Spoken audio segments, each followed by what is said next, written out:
വഖഫ് വിഷയത്തിൽ കോൺഗ്രസിനെതിരെ നിലപാട് കടുപ്പിച്ച് മുനമ്പം നിവാസികൾ.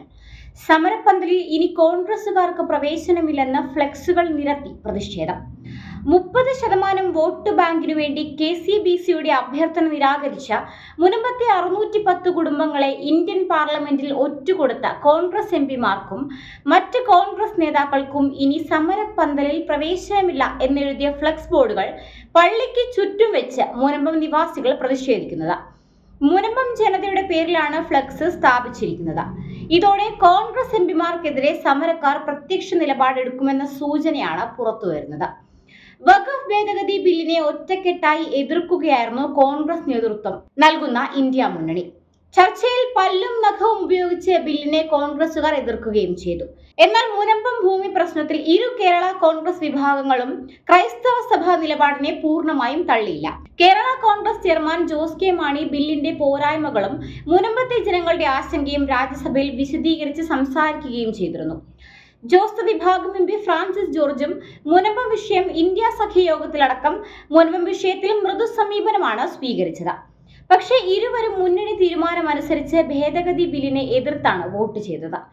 സ്വന്തം പണം കൊടുത്തു വാങ്ങിയ ഭൂമി വഖഫ് ഭൂമിയായി മുദ്ര കുത്തപ്പെട്ടത് മൂലം ദുരിതമനുഭവിക്കുന്ന മുനമ്പം ജനതയുടെ കണ്ണീരിന് അറുതി വരുത്താൻ പുതിയ വഖഫ് നിയമ ഭേദഗതിയെ കേരളത്തിൽ നിന്നുള്ള MPമാർ പിന്തുണയ്ക്കണമെന്ന് KCBCയും കത്തോലിക്ക കോൺഗ്രസും ആവശ്യപ്പെട്ടിരുന്നു.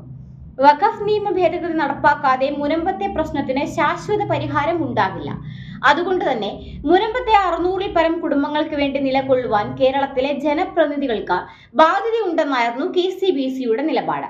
വഖഫ് നിയമ ഭേദഗതി ഉൾപ്പെടെയുള്ള വിഷയങ്ങളിൽ സമുദായ നിലപാടിനൊപ്പം നിൽക്കുന്നവർക്കെതിരെ ഭീഷണി മുഴക്കാനും പിന്തിരിപ്പിക്കാനുമാണ് രാഷ്ട്രീയ നേതൃത്വങ്ങൾ ശ്രമിക്കുന്നതെങ്കിൽ ശക്തമായ തിരിച്ചടി ഉണ്ടാകുമെന്നും കത്തോലിക്ക കോൺഗ്രസ് വ്യക്തമാക്കിയിരുന്നു.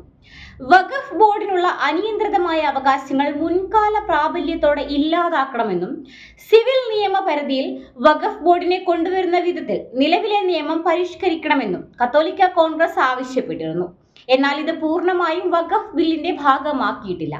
അപ്പോഴും വഖഫ് നിയമം ആശ്വാസമാണെന്നാണ് അവരുടെ വിലയിരുത്തൽ. വഖഫ് നിയമം ജനാധിപത്യത്തിനും മതേതരത്വത്തിനും എതിരാണെന്നായിരുന്നു CBCIയുടെ നിലപാട്. എന്നാൽ KCBCയുടെ ആഹ്വാനം കോൺഗ്രസ് പൂർണ്ണമായും തള്ളിക്കളയുകയായിരുന്നു. തദ്ദേശ തിരഞ്ഞെടുപ്പ് അടുത്തിരിക്കുന്ന സാഹചര്യത്തിൽ വഖഫ് വിഷയം കോൺഗ്രസിന് കൂനിന്മേൽ കുരുവായി മാറുമെന്ന കാര്യത്തിൽ തർക്കമില്ല. കേരളത്തിലെ ക്രിസ്ത്യൻ വിഭാഗത്തെ BJPക്ക് അനുകൂലമാക്കി മാറ്റാൻ ശ്രമങ്ങൾ നടക്കുന്നതിനിടയിലാണ് വഖഫ് വിഷയത്തിൽ കാര്യങ്ങൾ അവർക്ക് അനുകൂലമായി മാറിയത്. 600-ലധികം കുടുംബങ്ങൾ കുടിയിറക്ക് ഭീഷണിയിലായതോടെ മാസങ്ങളായി മുനമ്പത്ത് ജനകീയ സമരം നടക്കുകയാണ്. BJPയുടെ ദേശീയ നേതാക്കളടക്കം മുനമ്പം വഖഫ് വിരുദ്ധ സമരത്തിന് പിന്തുണയുമായി എത്തിയിരുന്നു. മുനമ്പം വിഷയത്തിൽ രമ്യമായ പരിഹാരമാണ് വേണ്ടതെന്ന് ലീഗ് നിലപാട് സ്വീകരിച്ചെങ്കിലും വിഷയത്തിൽ വ്യക്തമായൊരു പരിഹാര നിർദ്ദേശം അവരുടെ ഭാഗത്തു നിന്നും ഉണ്ടായിട്ടില്ല. ആദ്യഘട്ടത്തിൽ സംസ്ഥാന സർക്കാർ മുനമ്പം കുടിയിറക്ക് വിഷയത്തിൽ ഇടപെടാൻ തയ്യാറായിരുന്നില്ല. ആരെയും കുടിയിറക്കില്ലെന്ന് പ്രസ്താവന നടത്തിയതല്ലാതെ തുടർ നടപടികളൊന്നും സ്വീകരിച്ചിരുന്നില്ല. വഖഫ് ഭേദഗതി ബിൽ പാസാക്കിയതിനു ശേഷം മുനമ്പത്തെത്തിയ BJP നേതാക്കൾക്ക് ലഭിച്ചത് വമ്പൻ സ്വീകരണമായിരുന്നു. കൂടാതെ 50ഓളം കുടുംബങ്ങൾ BJPയിൽ ചേരുകയും ചെയ്തു. എന്തായാലും മുനമ്പം വിഷയം BJPക്ക് കേരളത്തിൽ വളരുന്നതിനുള്ള സാഹചര്യം സൃഷ്ടിക്കുമെന്ന പ്രതീക്ഷയിലാണ് BJP നേതൃത്വം.